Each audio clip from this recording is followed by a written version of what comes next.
You're listening to Inside Israel Today with Gil Hoffman on the Land of Israel Network. Hello and welcome to Inside Israel Today, broadcasting live from the Knesset here in Jerusalem from my office. Our amazing producer, editor, Ben Bresky, is out of the country, and so I'm taping this through the wonderful equipment of a friend of mine who we'll be speaking to later on in the show from my office here in the Knesset, in Israel's Parliament building, in the heart of the Israeli democracy, at a time when this building is for the most part empty because the Knesset members are on vacation. And when the Knesset members are on vacation, normally the people who cover them don't have much work to do. Well, that could not be further from the truth today. I just listened to the hourly newscast that they have here on Israel Radio, and the first 7 reports, the first 3 minutes of the 3.5-minute news brief were all things I'm writing for tomorrow's newspaper. That I pretty much have to get online immediately after recording this show. They are giving us no shortage of things to write about and to talk about on talk radio over here in Israel. And so it all starts with what they passed the last week here on July 18th and 19th. They passed 60 bills that week into law. And the two most controversial of the bills were the surrogacy bill that was about women using surrogates to have children, but not men, and the Jewish nation state bill defining what it means to be Israel being the Jewish, the nation state of the Jewish people. And there were a lot of people who didn't like those bills that passed into law, but they passed into law. That's it. The Knesset then went on vacation. They're not coming back until the 14th of October. And when they come back on the 14th of October, after they get off their rest of July and all of August to relax, and they get off all of September for those Jewish holidays, and they need extra time after that to take down their sukkah. The last Jewish holiday need a couple of weeks to take that sukkah down. They only come back here, and then they're expected to initiate an election, which would mean that the Knesset will disperse itself and not meet during that election.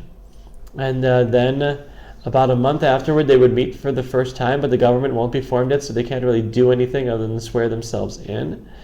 And so we're looking at a strong possibility that the Knesset won't be meeting for real again until Passover vacation. Wait a second. If they're done in March, they have to have their Passover vacation. And then they have Yom HaAtzmaut, Israel's Independence Day. That already takes us to next May. And then they leave again in mid-July. So there's very little that they can do. They can protest against bills in the streets. There are protests every day now about that Jewish nation state bill. Last week there were protests on the surrogacy bill by people supporting the community of men and women who want to have children together. And they have Supreme Court cases. The Supreme Court, there are people petitioned the Supreme Court against the Jewish nation state bill, but the legal system in Israel works very slowly. So the Druze that are protesting in the streets, the Druze are a group of people that speak Arabic but are not really Muslim, and are very loyal to Israel and serve in the Israeli army. They filed a court case against this Jewish nation state law, saying that it's discriminatory against them. The Supreme Court set a court date in January, a long way away, before they're actually going to be dealing with it. And it's kind of silly that they didn't succeed before it passed into law, and now is when they're intensifying their protests. Both this against the Jewish nation state law and the surrogacy law. They could have, perhaps, had they organized such mass protests before, maybe it would have put such pressure on the politicians that they wouldn't be able to pass that.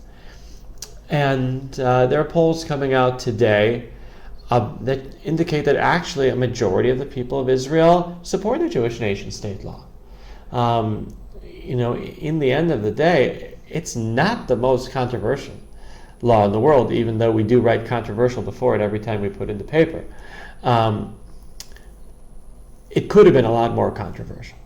They took out a lot of the meat. They took out a lot of the content. There were things in there that were very serious. Right now, the law in Israel, according to the Supreme Court, permits an Arab community from preventing a Jew from living in it, and prohibits a Jewish community from preventing an Arab from living in it. And this law had a clause that would prevent that from happening. It would basically allow a Jewish community also to prevent an Arab community, an Arab from living in it. And that clause was taken out. You had all kinds of things that could have been in there that were taken out. The word equality was in there at a given point. But when it comes to actual practical impact on Israel, the practical impact of this new law is virtually nothing. Over the last few days, we've seen, with all due respect to the protests, left-wing people and right-wing people commenting on this law.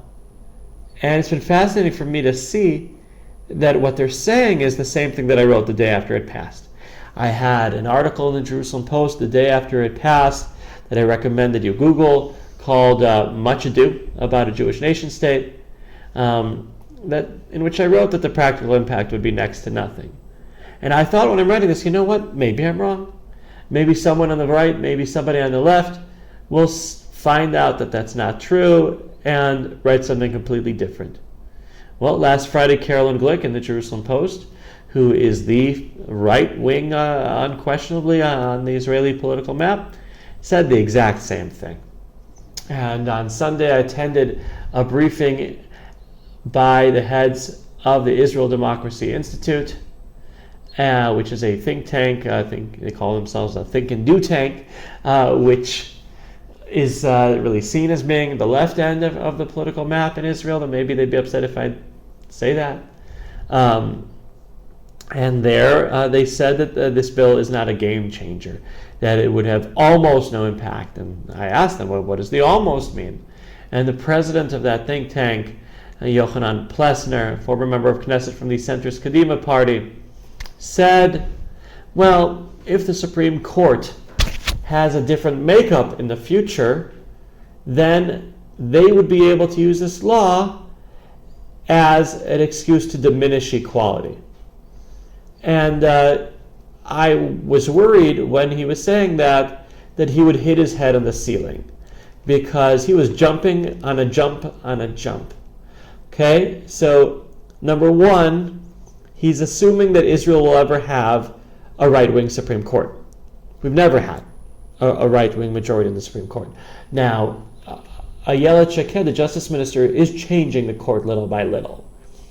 She even imported a judge from New York, who was a professor of law at Yeshiva University. But she will not be Justice Minister long enough, apparently, to change the entire court and make it more right-wing. And one of the reasons why is that she does not pick the judges. There is a committee that does. That committee is purposely designed to appoint left-wing judges. You have, among the members of the committee, you have current judges. And the left-wing majority of the judges will only pick left-wing people to be on that committee. You have people in the Bar Association who tend to be left-wing representatives of the Bar Association, which has a left-wing majority there, which will pick a left-wing representative. and then you have a member of you have a couple ministers, so those could be right wing, and you have a Knesset member representing the Knesset's coalition. Well, that person will be right wing, and a member of Knesset representing the opposition. Well, that person will usually be left wing if the right remains in power. The reason why you currently have a right wing majority on the Judicial Selection Committee is because they cheated. The representative of the opposition on the Judicial Selection Committee is Robert Ilatov from the Israel Beitenu party, which is part of Netanyahu's government. But Lieberman did not join Netanyahu's government immediately. He joined a year later, and the vote of who the representative would be of the opposition happened before Lieberman joined the government. They can't kick him out. So you have a temporary majority of the right on that committee, which we've never had before. And frankly, I don't see us having again, perhaps ever. And so it's a jump to say that you will have a right-wing judicial selection committee who will then necessarily appoint judges who will be right-wing and act right-wing, and then to say that those right-wing judges will decide that they want to have less equality, that's another jump. And then to decide not only that they'll have less equality, but they'll base that less equality on this bill, he might have gotten dizzy on a jump. And he's a bright man, Yochanan Plessner. He went to Harvard. He realizes that when he says that this law will have practically no impact, it means no impact. And that's the beauty of Israeli democracy, that people can decide to have protests every night and to, even when they realize it doesn't really change anything. But if you're angry, you need to have a way of expressing that. And those protests are a way of defusing, I guess, of letting it all out. And it's important that people have that in a democracy. What they're most upset about is that it doesn't say equality. Okay, maybe we'll pass another law that'll say equality. This law is not going to be changed. Netanyahu has made that quite clear, even when he has an interest in perhaps he has an interest in giving in. The Druze are very popular people here. And there's nothing not to like about them. They're very nice people. They serve in the army. They're loyal. They're patriotic. They're friendly. Chances are, by TUD, the religious Zionist modern Orthodox party is going to have a Druze member of Knesset in the next Knesset. Remember the name Ayal Assad. Assad stayed in power in Syria. No relation. And there will be, apparently, an Assad in the next Knesset over here. I don't know if there'll be a Netanyahu, but Assad will be in the Knesset. So I think it's been fascinating to see how they're keeping up the political news day in and day out here. Another story that's not going to go away anytime soon is that the Zionist Union Party is falling apart. You have Isaac Herzog, the former leader of the party, fleeing a sinking ship as we speak. As I'm taping this right now, I believe this moment actually is when his resignation from the Knesset on Sunday goes into effect at 11:11 Israel time. So he is now a former member of Knesset, replaced by Robert Tivyayev, who is the next name on the Zionist Union list, who told me on the phone a couple of weeks ago if an election would be held today, he would not vote for the Zionist Union Party because he doesn't like the way it's been treating Russian immigrants. And you've then had an Arab member of Knesset from the Zionist Union who announced on live television on Saturday night that he's quitting the party, not immediately. Now he's quitting the Knesset, not immediately, but in mid-October, when the Knesset comes back, that's when he's going to submit his resignation. Meanwhile, he'll get 2 more months of salary, and I totally get that. But if you're pretending to leave on principles, you don't look particularly principled when you do that. And another member of Knesset is under tremendous pressure to resign, Eitan Broshi, for alleged sexual harassment that brings Israel into the Me Too era. And he seems to be fighting back toughly, and no matter what his colleagues in the Zionist Union Party say, he says he's innocent and deserves to be treated as such, innocent before proven guilty.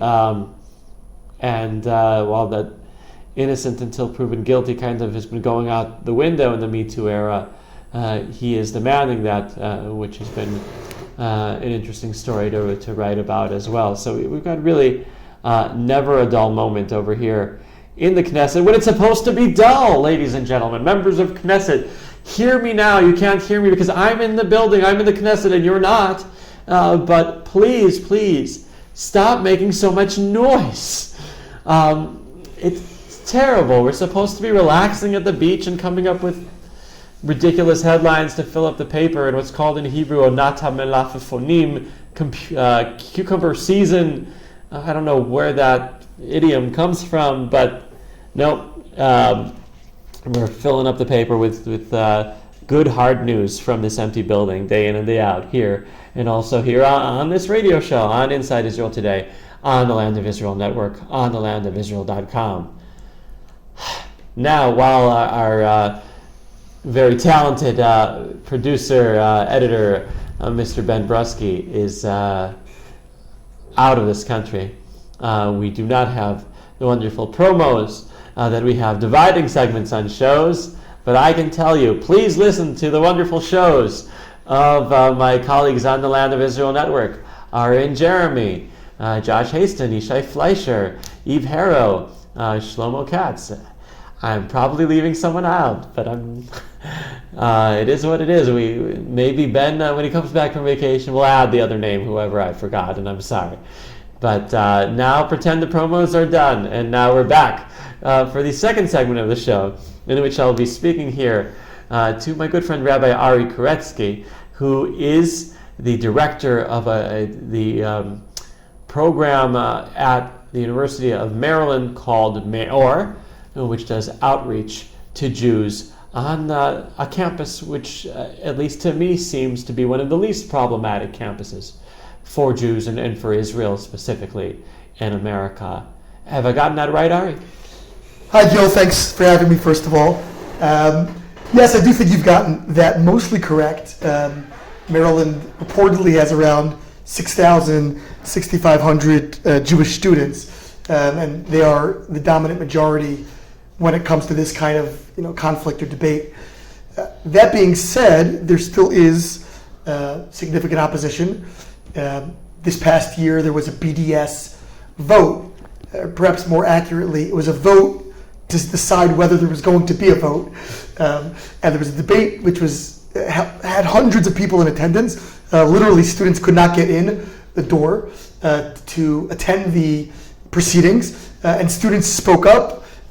Maybe 30 or 40 students spoke up in defense of Israel, pro-Israel, anti-BDS, and then a handful speaking on behalf of the BDS agenda. Ultimately, it was voted down, meaning they decided not to ultimately even hold a vote. Mazel tov. Yeah, so that was very exciting. But nonetheless, it's something that needs to be, that there needs to be a sense of vigilance nonetheless. There is every year on campus a pro-Israel day, really a pro-Israel week that culminates in a big festival on the mall on campus, run by the Jewish Student Union, which is part of the Hillel umbrella, run by my good friend, colleague, Rabbi Ari Israel. And that, in the last couple of years, that event has been somewhat marked by protests, which did not exist for years before that. A couple of years ago, there was a die-in that took place, that was staged. They pretended to die. They pretended to die, right on the mall. They came and just lied down in the middle. They did that. They did, more recently, they've been just building an apartheid wall. Oh, I've been through an apartheid wall in Cambridge, in London. It's not a climbing wall, by the way. No. Just don't start climbing on it. They'll get upset. But have you come back and had your 15 seconds of sirens to get people to run for cover because of rockets being fired, so people will experience? No, but that would be a really creative and clever person. I don't know if the school administration would sanction that. Oh, don't ask, just do. That's what I've seen happen successfully on college campuses. That's a great idea. I will tell you that I got some Twitter distinction because there's a young woman there who is she's one of the big activists on campus in the left-wing movements, and she's the former best friend of one of my very close students who has since graduated. But this young woman was by the apartheid wall, and I was there kind of engaging in a friendly debate, and I made the comment that the IDF, in my opinion, is the most moral military in the world. Where else do they drop leaflets to warn of impending strikes against terrorists and so forth, while contending with human shields and rocket launches from hospitals and so forth.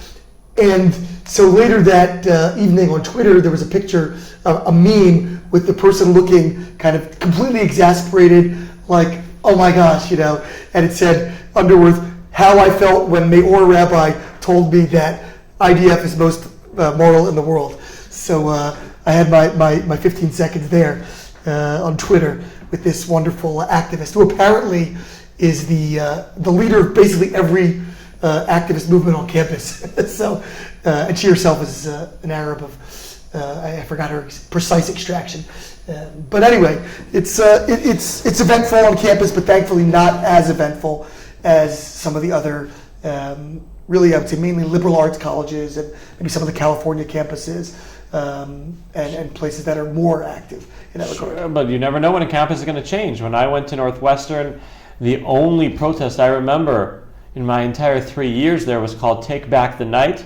That was something in which people could unite that rape is a bad thing. I think we can all get around that, yeah. Yeah, and now they have passed a pro-BDS resolution which had the impact on Israel that zero was divested from Israel, but shortly after that the state of Illinois unanimously passed what they claim is the first, though South Carolina will disagree, anti-BDS legislation, which basically made it illegal for the state of Illinois to do business with anyone who boycotts Israel, including the student government of Northwestern. Go figure how that one works. When you're dealing with, I guess, well, Northwestern's a private school, so maybe there's some wiggle room there. The state campuses are a little different. It's always something that needs to need to remain vigilant and look out for what's going on. But I am blessed that it hasn't had as much traction. The same night that Maryland was having their non-vote vote, the University of Michigan was having their vote, and so that didn't pass either. Did not pass, but was much closer to having real legs. And obviously, Michigan has a much larger Arab population in state, and I would imagine that translates into the school as well. So, what is Meor, and how many campuses have it?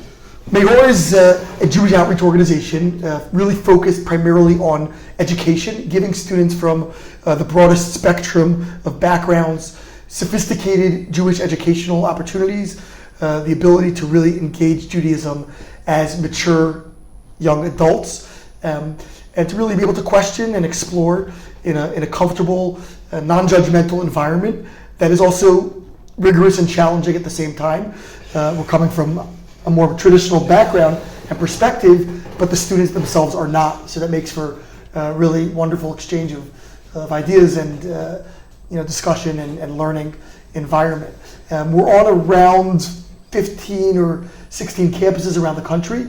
A lot of kind of higher end campuses, Harvard and Yale and Penn, and of course Maryland. I say that I tell people that College Park, which is where the university flagship school is, I tell people that College Park is the Harvard of Maryland. So Maryland, we are a top 20 public research institution. They will constantly remind you over there. So but it's on a number of schools. Like I said, some elite private schools and then a number of large state schools. And there are quite a few similar programs to Meor around the country that are funded or under the Olami umbrella. Olami being the foundation funded primarily by the Wolfson and Horn families out of Brazil and New York, respectively, that fund over 300 organizations around the world, very much similar to what Meor does. Which is funded by? So the Wolfson family, Meor is funded largely by Olami, and then also by a large number of private donors, both national and local.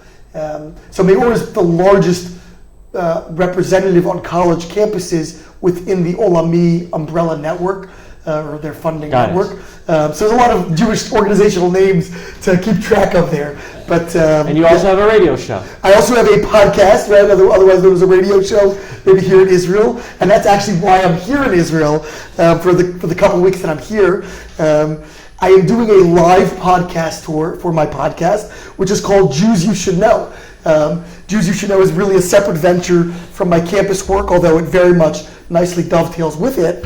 But I launched it about a year ago, basically as a wonderful way of me being able to talk to all the people who would never otherwise talk to me, and sit down with me for an hour and schmooze and tell me about their amazing lives. So basically, each episode is a feature of a different inspiring, interesting Jewish personality, whether it's a business executive, CEO, entrepreneur type, or a politician, a Jewish activist, thought leader, change maker. I've done Nobel Prize winners, senators, great journalists such as yourself, Gil Hoffman, who I just had the pleasure of interviewing. And I'm here in Israel for a 2-week tour where I'm interviewing live around 25 or 30 of these incredible Jewish personalities. Such as Moe Stavon, the founder of Mobileye, Racheli Frankel, the great inspiring woman whose son, Naftali, along with 2 friends, were brutally murdered in 2014, as I'm sure everyone listening knows. I'm about to go interview Miriam Schwab, who is a world-famous WordPress expert and entrepreneur, and a whole list, which I don't have in front of me right now, but a really incredible list of people that I'll be speaking to, and then slow releasing those episodes over the months that follow. Generally put out 1 episode per week. And you can find those episodes I was about to ask you, how can you find your podcast on the internet? Yeah, you don't need to ask me once. I'm always ready to self-promote. So the podcast can be found on pretty much any podcast app, Apple iTunes podcast, which is the most popular, Spotify, SoundCloud, Stitcher, Google Play, iHeartRadio, wherever you get your podcasts. What do they search for over there? And you search for Jews You Should Know. You'll find it there. You can also, if you don't know how to listen to podcasts, you can go to JewsYouShouldKnow.com and just stream it. And you can also find it on Facebook and listen directly from the Facebook player that's generated every time I drop an episode. You can follow me there on Facebook, Jews You Should Know, and also on Twitter at Jews You Should Know, but the U there is the letter U instead of YOU. I ran out of characters when creating the handle. And yeah, would love to have you listen. And if you have comments, feedback, or suggestions for guests, you can email me, JewsYouShouldKnow, spelled out fully, at gmail.com. And I'd love to hear feedback and suggestions. Well, thank you so much for coming here on Inside Israel today on the Land of Israel Network on thelandofisrael.com. Thank you for having me, Gil Hoffman. And thank you, listeners, for being with us. We will have another exciting show from here in Jerusalem, perhaps in the Knesset. Maybe we'll go to the zoo next time. Maybe that's a good fitting follow-up to the excitement. Are you trying to draw an analogy there between the two? I don't know. We'll work on that. We've got a week to work on that analogy. Have a great day from here in Jerusalem. Bye-bye.